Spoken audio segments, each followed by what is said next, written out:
Pernah kepikiran nggak sih gimana caranya tumpukan logam sama kabel ini bisa tiba-tiba berubah jadi alat canggih yang kita pakai setiap hari? Jawabannya itu ada di satu proses krusial, instalasi sistem operasi. Nah, di pembahasan kali ini kita akan bedah tuntas proses yang bisa dibilang ajaib ini yang mengubah tumpukan besi jadi PC yang siap pakai. Yuk kita mulai. Dan ini benar-benar pas banget analoginya. Coba bayangin deh, kamu punya PC rakitan baru. Komponennya paling canggih sekalipun. Tanpa sistem operasi, itu semua cuma jadi pajangan mahal doang. OS inilah yang jadi nyawanya, yang ngasih perintah ke semua komponen itu buat kerja bareng. Oke, jadi ini dia nih, peta perjalanan kita. Kita bakal mulai dari ngertian apa itu OS, terus kita intip sedikit proses teknis di baliknya. Habis itu, baru kita masuk ke panduan praktis instalasi, bandingin sedikit antara Windows dan Linux, dan kita tutup dengan daftar tugas penting yang harus dilakuin setelah instalasi beres. Jadi sebenarnya apa sih yang kita sebut sistem operasi ini? Gampangnya gini, OS itu jembatan antara kamu dan semua perangkat keras komputer. Tanpa OS, kamu nggak akan pernah bisa lihat desktop, icon-icon, atau bahkan kursor mouse yang lagi gerak-gerak itu. Nah, ini definisi teknisnya. OS itu ibaratnya manajer utama di dalam komputer kamu. Dialah yang ngatur memori, ngelola file-file, dan mastiin semua program kayak browser atau game bisa jalan di atas perangkat keras yang kamu punya. Terus kapan sih kita perlu repot-repot ngelakuin instalasi ini?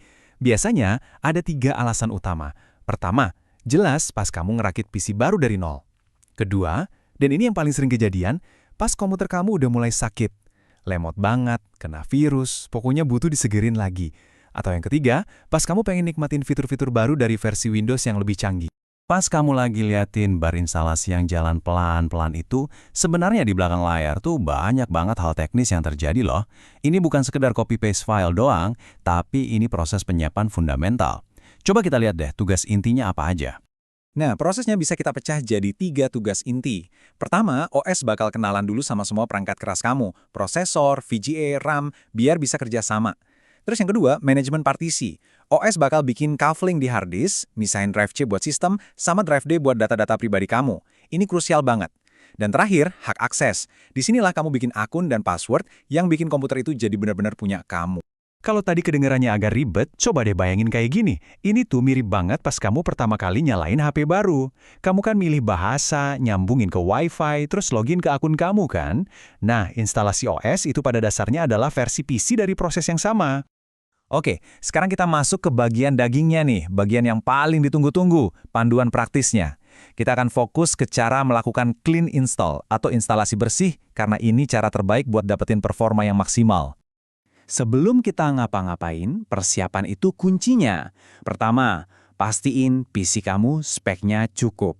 Dan yang paling penting, saya ulangin lagi ya, cadangkan data Anda. Apapun yang ada di drive C, desktop, atau My Documents itu bakal lenyap. Pindahin semuanya. Terakhir, kita perlu bikin USB installer. Gampang kok, pakai aplikasi gratis kayak Rufus buat ngubah flash drive biasa jadi kunci untuk mulai instalasi. Selanjutnya, kita harus bilang ke komputer buat jangan mulai dari hard disk, tapi dari flash drive yang tadi udah kita siapin. Caranya, masuk ke menu BIOS atau UEFI pas komputer baru nyala. Di dalam situ, kita cuma perlu ubah urutan boot. Taruh USB di paling atas, terus simpan dan keluar. Nah, setelah berhasil boot dari USB, kamu bakal dihadapin sama satu pilihan penting banget. Kamu mau numpuk sistem yang baru di atas sistem lama sambil coba nyelamatin file, atau kamu mau hapus semuanya dan mulai dari lembaran yang benar-benar baru. Pilihan upgrade emang kedengarannya gampang ya. Tapi ini tuh kayak ngecat tembok yang udah retak, masalah lama bisa jadi ikut ke bawah. Jadi jangan takut sama namanya ya, custom atau advance. Justru ini pilihan yang kita mau. Ini satu-satunya cara buat dapetin awal yang benar-benar fresh dan performa terbaik. Oke, ini dia nih langkah paling krusialnya. Nanti pas kamu lihat daftar partisi, cari partisi tempat Windows lama kamu ada, biasanya yang ukurannya paling gede. Pilih partisi itu, terus klik format. Tindakan inilah yang benar-benar ngebersihin lantai rumah kita sebelum naruh pondasi yang baru. Ngomongin soal instalasi, rasanya kurang lengkap kalau kita nggak nyinggung alternatif utamanya. Walaupun kita fokus ke Windows, penting juga buat ngerti bedanya sama Linux. Soalnya keduanya punya peran yang beda banget di dunia teknologi. Perbedaan paling dasarnya itu ada di filosofi, dan tentu aja biayanya.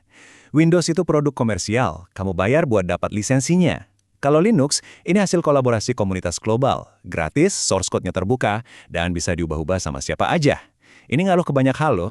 Dan tabel ini nunjukin perbedaan teknisnya dengan jelas banget. Coba deh lihat baris partisi wajib. Kalau nginstal Windows, kamu cuma butuh drive C. Tapi di Linux, minimal butuh 2. Partisi root sebagai ganti C, dan partisi swap, yang fungsinya kayak RAM tambahan. Perbedaan mendasar kayak gini nih, yang ngejelasin kenapa Linux jadi rajanya server, sementara Windows lebih nyaman buat ngerjain tugas atau ngedit video. Oke, setelah semua proses tadi, akhirnya tada! Desktop Windows yang kinclong muncul. Selamat! Tapi, tunggu dulu. Buat seorang teknisi profesional, kerjaan tuh belum selesai sampai di sini. Ada beberapa langkah penting lagi buat mastiin komputernya bener-bener siap tempur. Ini dia 4 tugas wajib setelah instalasi. Pertama, dan ini penting banget, install semua driver, biar hardware kamu dikenali dengan benar. Kedua, aktivasi Windows-nya. Ketiga, install software penting kayak browser, Office, dan lainnya. Dan yang terakhir, jangan pernah lupa, jalanin Windows Update buat dapetin perlindungan keamanan paling baru. Oh iya, satu lagi catatan penting nih, khusus buat zaman sekarang. Kalau kamu mau install Windows 11, ada syarat tambahan namanya TPM 2.0 sama Secure Boot. Dua-duanya harus diaktifin dari dalam BIOS. Ini salah satu beda utama antara instalasi Windows 10 sama 11. Jadi, bisa dibilang nginstal OS itu bukan cuma soal teknis, ini soal membangun fondasi digital. Dengan fondasi yang kokoh dan bersih, kamu punya kanvas kosong buat berkarya, bekerja, atau main game. Pertanyaannya sekarang, setelah kamu bisa bangun fondasi ini, karya luar biasa apa yang bakal kamu ciptain di atasnya?